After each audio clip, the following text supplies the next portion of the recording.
Nun Daled.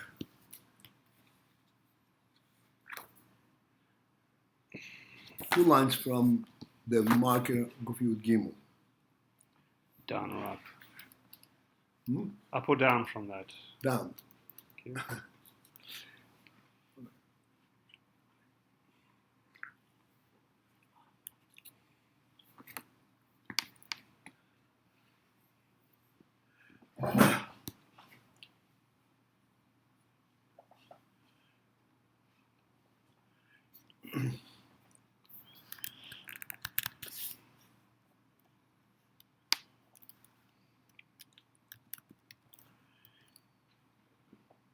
We have been brought into an extremely sensitive aspect.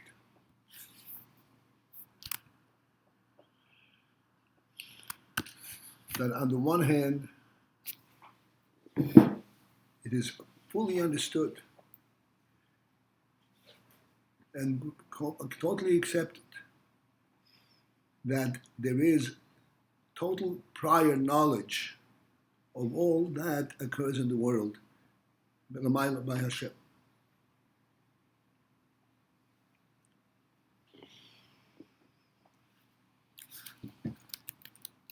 And yet at the same time we're saying that things that actually happen in the created world are up to the creatures themselves to decide what to do.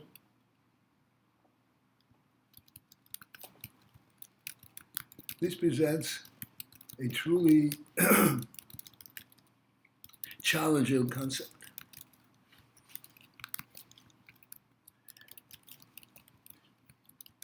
And in order to understand, at least to verbalize the principle that allows both of these things to coincide, is that the idea, the knowledge above Hashem's knowledge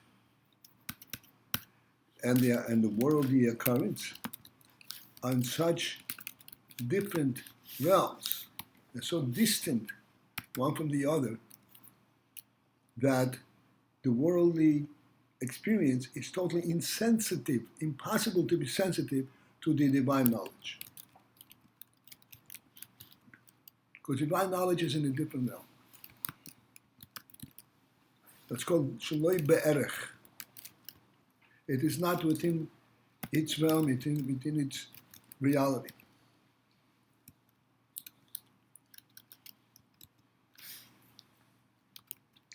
So we used as to demonstrate the principle from our own experience. Again, it's only to demonstrate the principle. It does not compare at all to the reality of the principle itself. And that was that even though a human being, encompasses in his life, in his consciousness, all of his activities, the mind is keenly and most finely aware of all that occurs with the human being and everything that he does. An action by the human being is a true action. His entire person is involved in this, and he has full judgment as to what he does.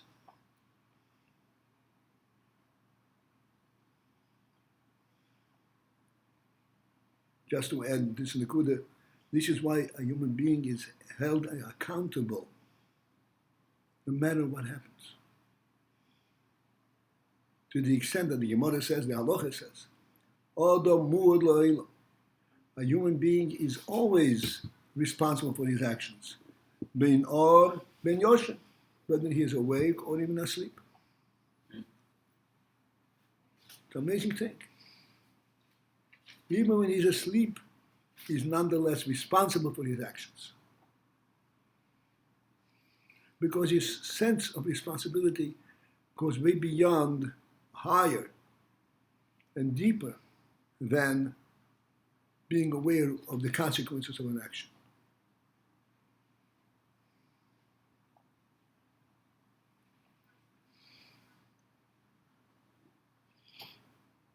He simply has a sense of responsibility.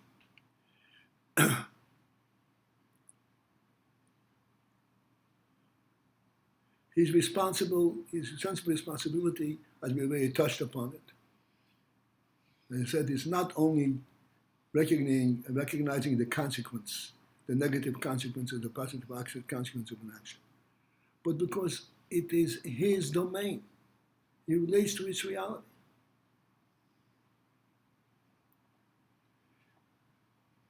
The Pasuk says, it's a Pasuk, I think in Mishlei, if I'm not mistaken. Gam ha'olam nosam b'libo.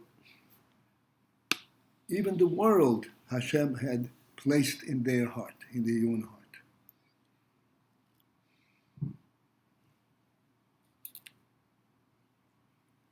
The man relates to it being God's reality. Yeah. At the same time, No, God's reality, man relates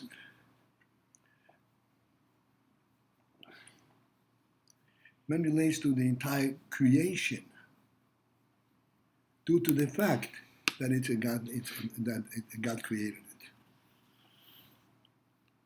at the same time, he's insensitive to divine.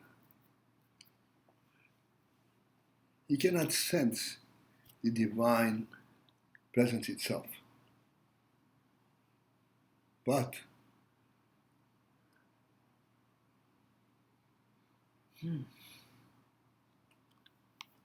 he senses a sense of responsibility for the entire world, because he senses that the entire world is a divine creation, and he was entrusted with it. He was put in charge of it.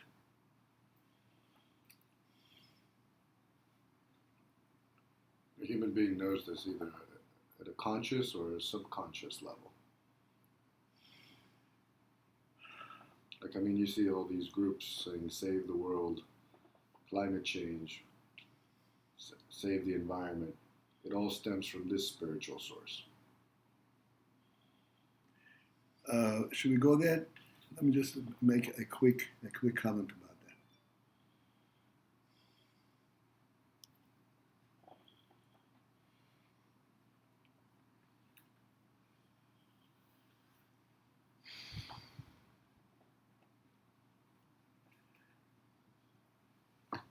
Doesn't mean it's correct. No, it doesn't mean that at all.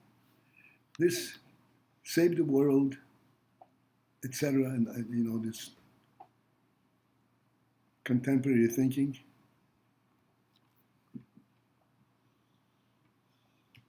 is artificially created by our current thinkers to claim and to place myself, so to speak, on the helm. Yes, I know what I'm doing. But it does. He's not at all relating to the reality of the divine creation. He's reinterpreting it in his own mind, so that he gets credit for who he is. There's a whole bunch of gaiva in it.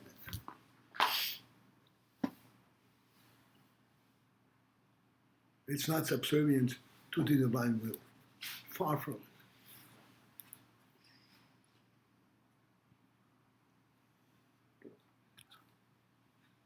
But isn't a lie always mixed in with some truth? I'm sorry? Isn't a good lie always mixed in with some truth?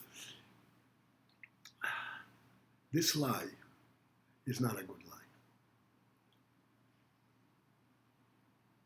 Because his lie misleads the purpose of man.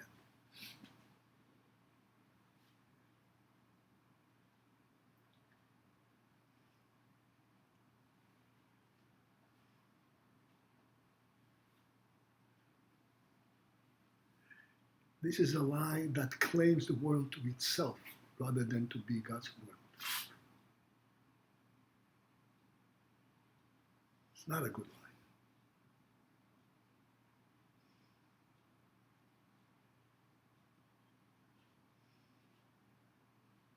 Can you elaborate on it? I think it's clear.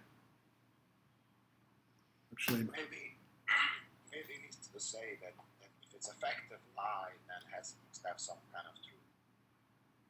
Do again. If it's effective, it has. Maybe he needs to say that if it's effective lie, then it must The have what? some The kind what? If it's so effective, if it is an effective lie, then it must have some truth to it. If an effective life. If a lie is effective, Meaning that we are here to be warders. caretakers of the world. The effect of the life is also a lie. It's not a lie that it has an effect. It is not true.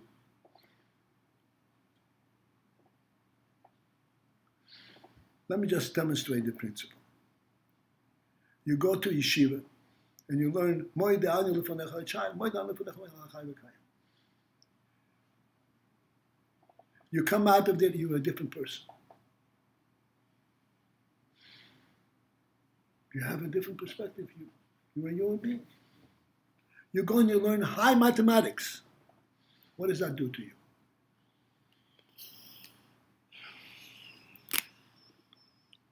Does that make you more responsible for the world?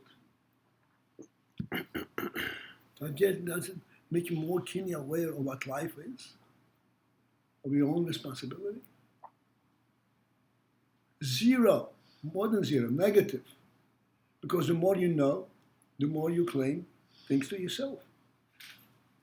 I'm my own maker.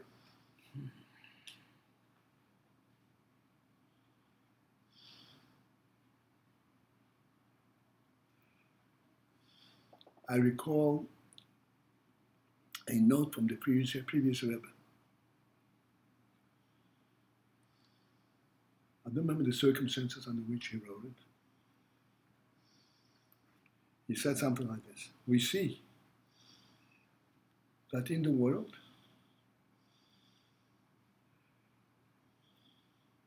even the most learned amongst them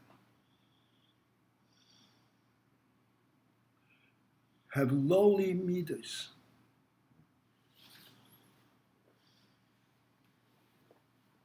Now we see that is the most learned are the lowest. You go to the university, professors are professing lowliness. They're perverting their students. They're mocking anything of value.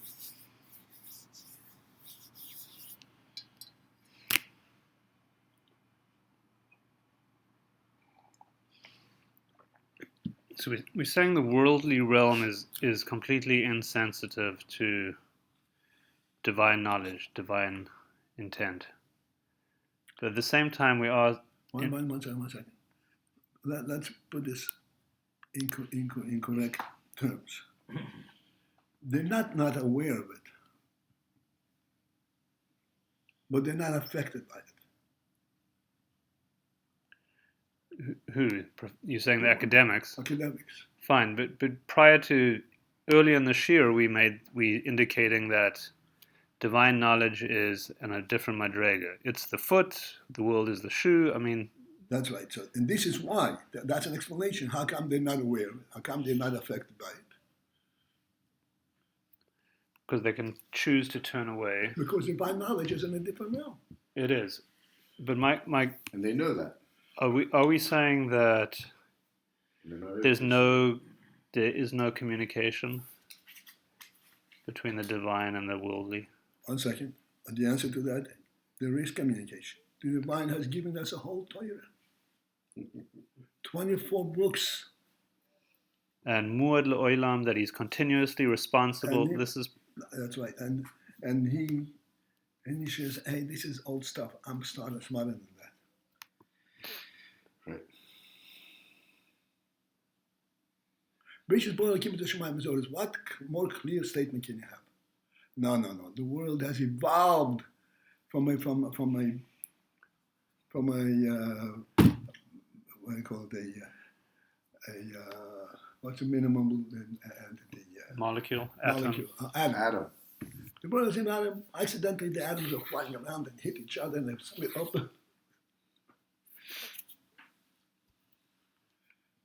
But we are saying there's a massive gap between world and the divine. Part of what we are saying is there's a huge qualitative distance gap that cannot be bridged. Is that part? That's part of it too, right? Even though One second. Okay, cannot be bridged is not correct. This is the phenomenal fact. Because being aware of the divine is definitely within the human neshama. Except that in order for him to relate to that awareness, he has to submit to it. So this is beyond, this is not me, this is not my understanding. This is not my mitzias. This is the divine mitzias. And I am supposed to, and I submit to it. Then you have full relationship. Let me put it very simply. I think about it. Because in the mashal the shoe never relates to the foot, but that's where the mashal ends. He relates to the foot. He serves the foot, but it does not experience what the foot is. And it always remains inanimate. Here, you're saying when the world or the yid correctly turns to God, there's a genuine relationship. That's right. Because God gave the human being, only the human being, don't forget the world. Only the human being that was given a quality of knowledge, the intellect. And even higher than intellect, the Rotzen and Noinek, he was given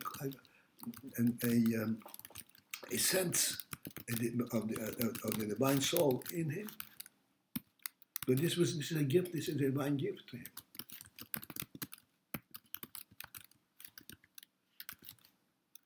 Intelligence is not an evolutionary creation. One is born with intelligence. It's a divine gift. And this is what we are doing to this divine gift, and we're perverting it.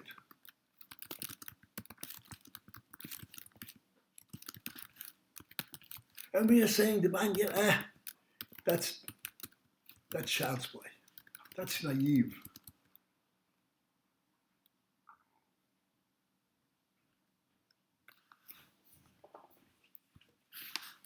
It's so easy to see that God created the world. Come on, find the source of the world. Oh, but I feel that God created the world. Come on, don't be a child.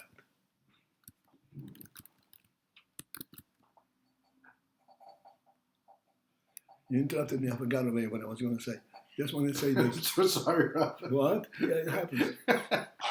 Just 1 second. And RASHAB this week says,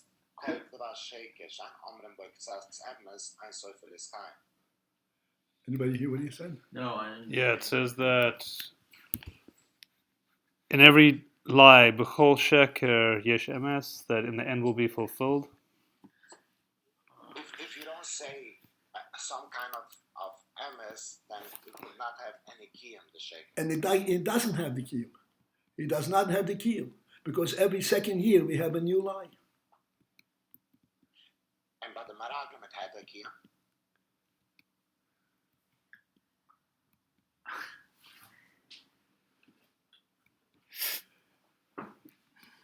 I know what you mean by Michael. Okay, let's. Because RASHAB said it on the Maraglim.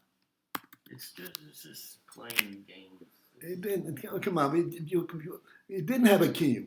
It confused the whole nation, and created havoc, and that's all. How long did it last?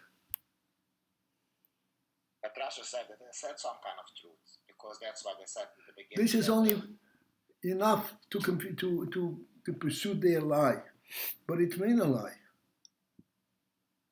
I know what you're trying to do over here. It's New Yorkers. They stay Democrats. They just stay Democrats. What? New Yorkers. New Yorkers. All right, let's. No. I'm initially, we're not thinking what we're These saying. spies were Democrats too. I'm saying that they can't face the truth. They won't face the truth. They're always looking for. Well, Hasidus did bring out that they wanted to stay in the desert for spiritual reasons. So. What? Hasidus brings out that they stayed in the desert, desired not to go to the land for spiritual, Ruchni. Look. That's what Shlomo's this- pointing look, to. We're Forget. dealing Okay. with something else here. You understand? I'm just Don't explicating. give I'm them just. the I'm just. benefit of the One doubt. second, I'm one just second. explicating what We're Shlomo's being- saying. That's all. I'm not benefiting anybody's doubt. I'm saying what Shlomo's going to. That's all. Not giving anybody anything. All right. I'd like to see him in the. I'm so sorry. I started all this. That's it. You're done. I'm at fault. You're out of here. I need that we should understand the words in the mimer. Yeah. This is what we are here for. Okay. Which line, please? 2 lines below the. Less than on the line of at the end of the line, Kuf Yud Gimel, of the little comment. Umasha Mavur Bekama Mekamis. That which is explained in many places. The Hoilames of the worlds take it and immediately, all the been saying in Machshava Yisborich, as soon as the world entered Hashem's will and His thought. Miyad Nizhab, they will immediately create it. Hashem's thought creates. However, also therefore it means that the thought itself created. They are there already before they got created. Here are they. However, we have to understand this. These are the subtle things that we need to reflect on. Lo in his havu bebchinas mitzias yesh.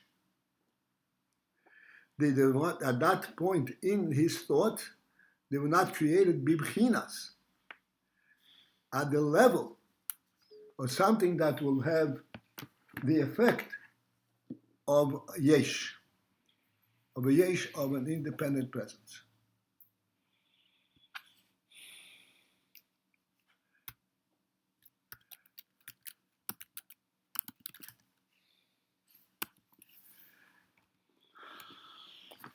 Let's pursue this a little bit. The mitzius yesh, because mitzius ha-yesh, and mitzius a presence of a yesh, of a true existence. Harei zeh yischachus gemura. This is a total novelty. Does not have a source prior.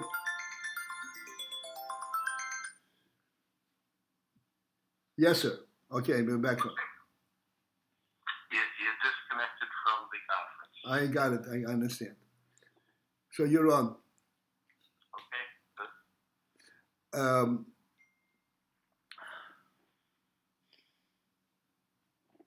The yesh is a total hischachus. The yesh does not have a source at a higher level. Mitzias yesh. This is called hischachus gemura.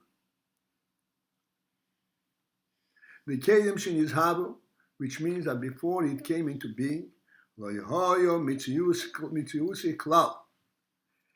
Its mitzius was not there klal at all. There was not even a trace and a source for it. The al shum zeh, but as a result, because of this, nikro yesh meyayin, a yesh from ayin, a yesh from non-existence, from nothing. There is no source. There is no basis for the yesh. Dovor miloi dovor, something from non-something, from non-entity.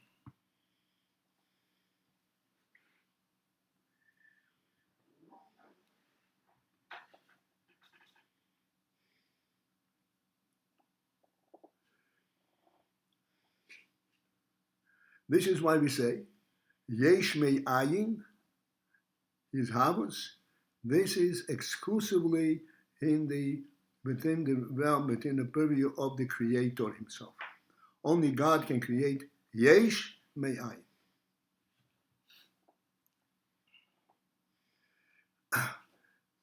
Let us examine this principle for a moment. A human being creates a table. The table wasn't there before he built it.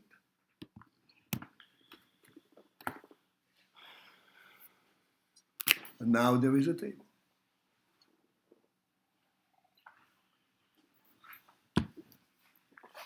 Let us pursue this for a moment. Clearly, the table was built from planks of wood, and these planks pre-existed the table. They were there before. So therefore, the table is not really a novelty. There were the wood, the pieces of wood. But one will argue, no, you bypassing the whole question over here. The wood is only the means, only the material from which it was built. But the idea of a table is something novel. The table is created by the human being. He used planks of wood to express his thought, but the thought itself is a human thought. So it's a human creation.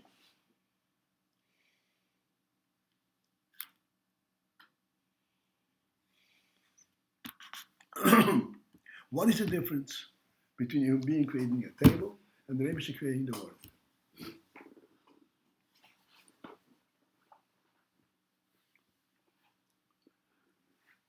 We can approach this from various angles.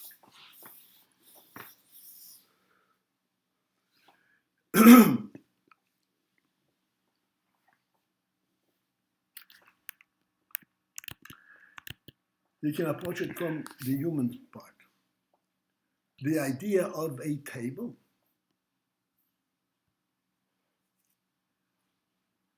what is a table? A table is something that serves a human being. Before the table came into being, the human being was already aware that he would like to have something that would help him function. The function of the table already was created with the human being himself. Because a human being is not a dog to eat from the floor.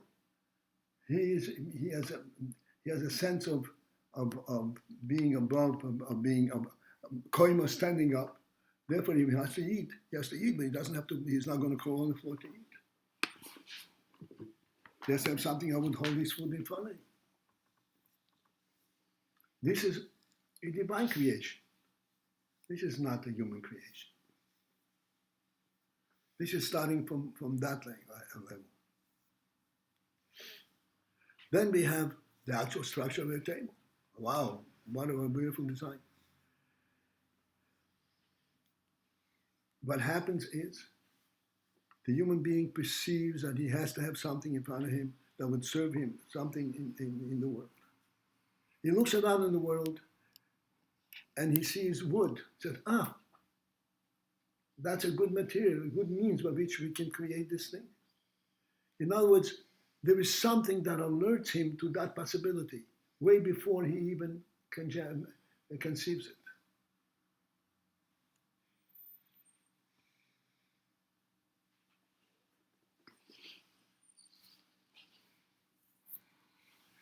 Even an airplane.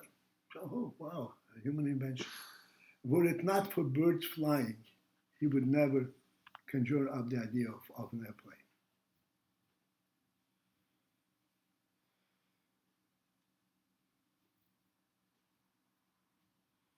Are you crazy? You fly in the air with him. How are you going to fly?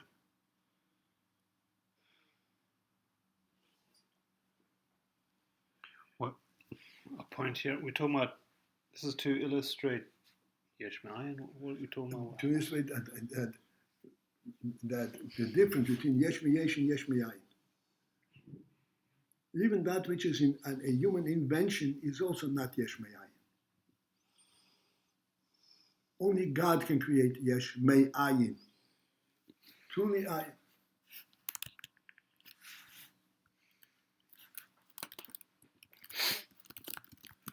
God said, Bereshit bara Elokim et hashamayim v'ha'aretz. Where did Shemayim Haaretz come from? Shemayim Haaretz is totally a divine concept.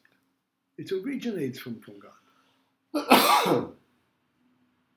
It does not exist in the realm of existence prior to God creating it. That's meant Yesh Meyayin. I already tried several times. Let me try again. Yesh Meyayin is not a misnomer. Meyayin means from nothing. But nothing didn't create it. It was created because, despite the nothing, despite the ayin, we created the yesh. So why say yesh me'ayin? It says dover. But there is an element in a truth in this yesh me'ayin itself. Let me explain. The principle of the ayin is a phenomenal truth. It's ayin, totally limitless. At the same time, it provides for limitless development. There is absolutely nothing that cannot be built, because this ayin is a divine ayin.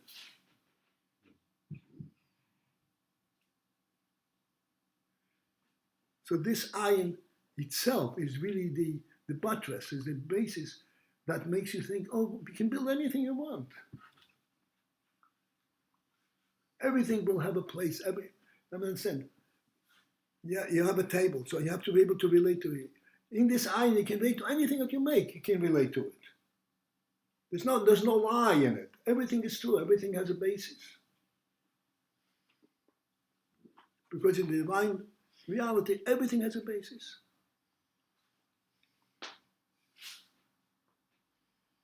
Such as, I think the most blatant one, a human being can stand up and stand without holding on. On 2 feet, not on 4, like all other creatures. He's standing totally independent of the earth that supports him.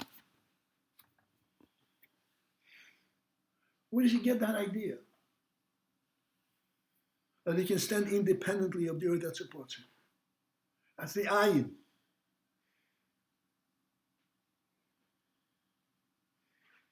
That's the ayin. It's the divine spirit that holds him up. I have to stand, so I stand. I'm standing in front of God, and therefore I can stand.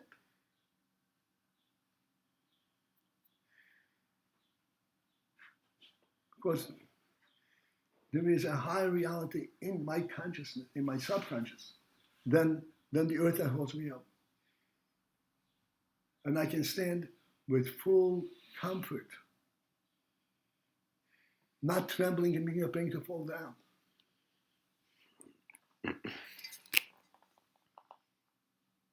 Like I point out, you can go down a staircase of steps without being aware that you're actually stepping down. Because it's all ayin. The ayin itself is giving me support. Whatever I need, I'm supported from the creation that God created. God gives me full jurisdiction to create anything that I need, for my need. Anything. I can stand, I can fly, I can go down the staircase of steps.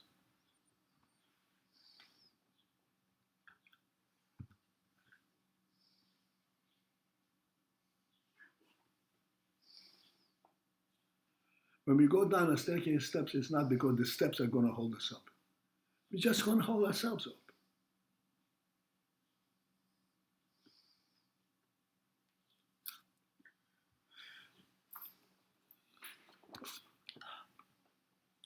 This is yesh me'ayin. It's a yesh, a finite entity, but it retains its ayin quality, its limitlessness.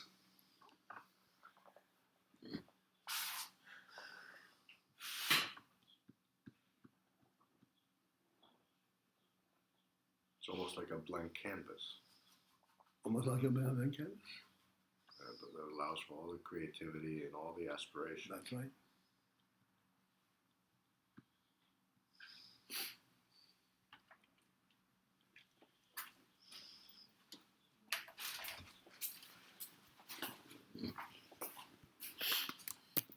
So since it's yesh me'ayin, therefore this yesh does not have a means of maintaining himself on his own. Because essentially he reverts back to AYIN all the time.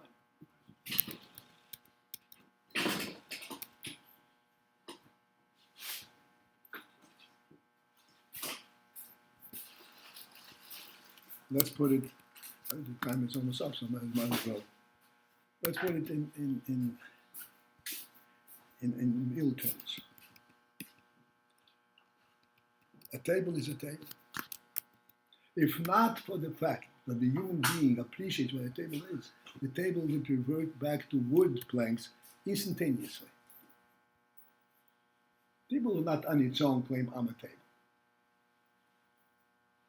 It's a table only in the presence of a human being. It's not a table to the dog.